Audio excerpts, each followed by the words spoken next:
ભારતમાં સેમિકન્ડક્ટર મેન્યુફેક્ચરિંગને મળશે નવી ગતિ। આજે પ્રધાનમંત્રી નરેન્દ્ર મોદી સાણંદ ખાતે મેગા ઓસેટ ફેસિલિટી પ્લાન્ટનું કરશે ઉદ્ઘાટન।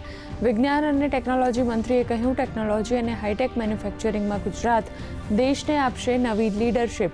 ભારતની ડિજિટલ આત્મનિર્ભરતાનું નવું સોપાન। પ્રધાનમંત્રી મોદી આજે રાજસ્થાનના પ્રવાસે સંશોધિત ઉડાન યોજનાનો કરશે શુભારંભ। જોધપુરમાં ₹480 કરોડના ખર્ચે શાહી મહેલ જેવા ભવ્ય એરપોર્ટનું કરશે ઉદ્ઘાટન।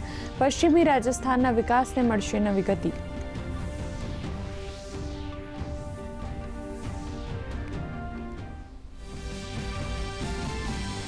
પ્રધાનમંત્રી નરેન્દ્ર મોદી 6 થી 11 જુલાઈ દરમિયાન ઇન્ડોનેશિયા, ઓસ્ટ્રેલિયા અને ન્યૂઝીલેન્ડના પ્રવાસે। મહાસાગર વિઝન અને એક્ટ ઈસ્ટ નીતિને મળશે નવી ગતિ। ક્ષેત્રીય સહયોગ અને વૈશ્વિક ભાગીદારી પર થશે ચર્ચા।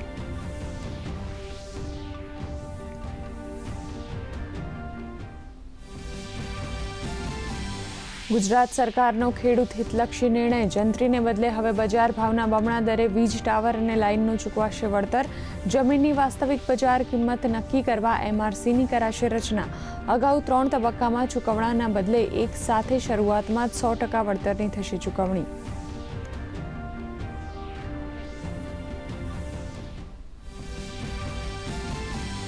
રાજ્યમાં સ્લીપર સેલ અંગે ગુજરાત ATSની મોટી કાર્યવાહી। મધ્યપ્રદેશ અને ગુજરાતમાંથી જૈશ એ મોહમ્મદના 8 આતંકીઓને ઝડપ્યા। તમામ આરોપીઓ બનાસકાંઠા અને પાટણના રહેવાસી। ગુજરાતમાં આતંકી સંગઠનને સક્રિય કરવા કરી રહ્યા છે કામગીરી।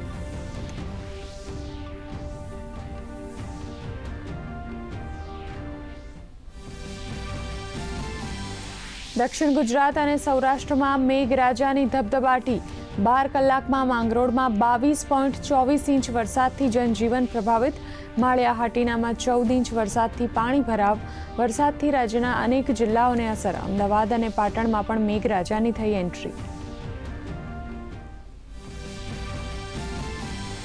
રાજ્ય પર 6 સિસ્ટમ સક્રિય થતા આગામી કલાકો દરમિયાન ભારેથી અતિભારે વરસાદની આગાહી। સુરત, ભરૂચ, તાપી, નવસારી, ડાંગ, દમણમાં ભારે વરસાદનું એલર્ટ, તો કચ્છ સૌરાષ્ટ્રના કેટલાક જિલ્લામાં ભારે વરસાદનું રેડ એલર્ટ। દરિયાકાંઠાના વિસ્તારોમાં 60 કિલોમીટર પ્રતિ કલાકની ઝડપે ફૂંકાશે પવન।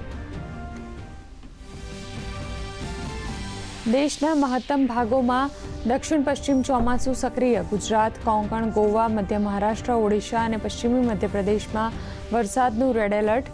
રાજધાની દિલ્હી અને ઉત્તર પ્રદેશમાં પણ વરસાદ અને આંધીની સંભાવના।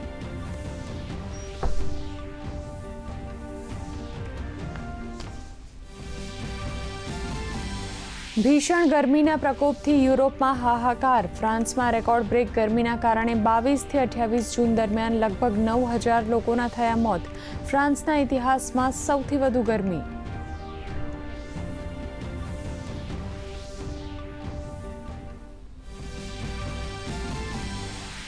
ફીફા વિશ્વકપમાં રોમાંચક મેચમાં કાબો વર્ડેને હરાવી આર્જેન્ટિના પ્રી ક્વાર્ટર ફાઇનલમાં પ્રવેશ્યું। મેસ્સીએ મેચની 29મી મિનિટે ટૂર્નામેન્ટનો તેનો 7મો અને તેમની કારકિર્દીનો 20મો વર્લ્ડ કપ ગોલ કર્યો, તો પેનલ્ટી શૂટઆઉટમાં ઇજિપ્તે ઓસ્ટ્રેલિયાને બહારનો રસ્તો બતાવ્યો।